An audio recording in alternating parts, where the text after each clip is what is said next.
si Doña Victorina ay isang kilalang tauhan sa nobelang Noli Me Tangere ni Dr. Jose Rizal. Ako ay isang mapagkunwaring babaeng Pilipina na nagpapanggap na isang Kastila. Palagi siyang nakaayos at may makapal na kolorete sa muka upang magmukhang mestiza. Ano ba itong indyong ito? Wala talagang pinag-aralan ni hindi man lang marunong gumalang sa nakakatanda sa kanila. Hindi niyo ba kilala? Ako si Doña Victorina, ang kagalang-galang babaeng Pilipina. Lumapit kayo sa akin. Makikilala niyo ba ako? Ha? Hindi kayo marunong gumalang. Hindi niyo ba ako makikilala? Nandito na ako sa inyong harapan, ngunit anong ginawa niyo? Hindi niyo ako binati. Hindi niyo ba ako kilala? Ako ang asawa ni Tiburcio. Tingnan mo nga ito, Tiburcio.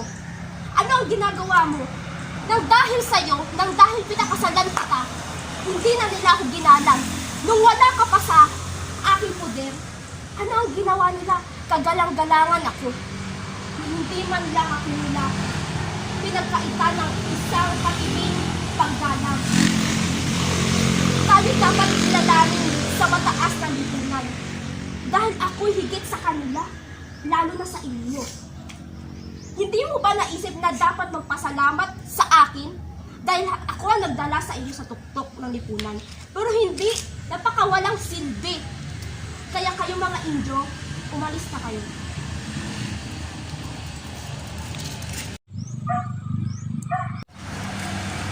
Ang ganda-ganda talaga namin. Oh my God. Hoy mga Indyo, lumapit kayo. Tingnan mo ang mga Indyong ito. Walang kaalam-alam sa tamang asal. Na hindi man lang marunong gumalang. Tingnan mo ang mga kasuotan mo. Ang dudungit at ang dudungit. Ba't hindi niyo ko gayahin? Ang ganda-ganda ng mga estilo ko at ang mga pananamit ko. Pang Europyo. Tingnan mo talaga ang ginagawa mo sa akin, Tiburcio. Ha! Simula nung makilala kita at paparito sa lugar nyo, kung hindi lang dahil sa kagustuhan mo, sana'y nasa Europa tayo ngayon.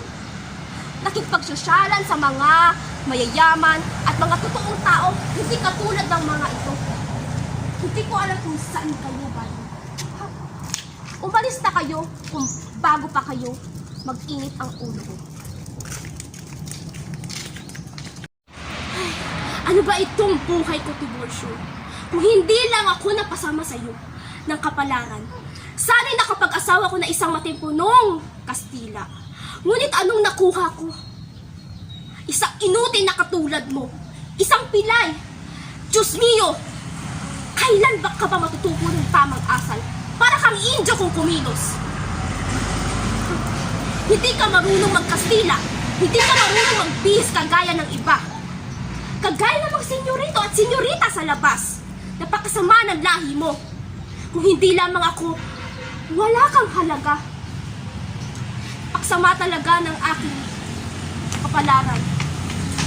Dapat ako maging esposya ng isang gobyernal Dursilio. Hindi sa isang walang kwentang doktorsito.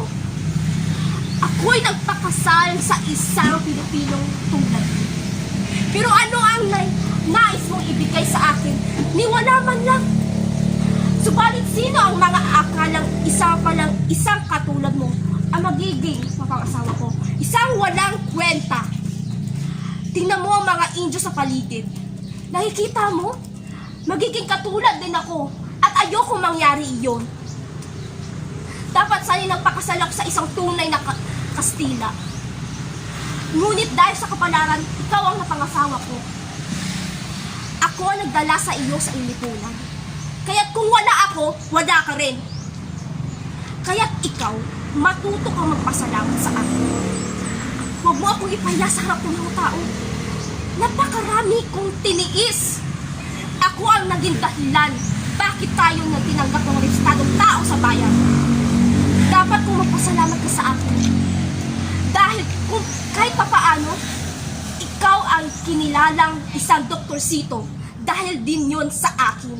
Kung wala ako, hindi kilala ang iyong pangalan. At kung wala ako, wala kang silbi. Ano ba ang gagawin ko sa iyong inaasawa? Kailan ka matuto ng isang Kastila? Napakadali lang matuto ng isang Kastila. Isa lang iyong lingwahe na dapat mong matutunan.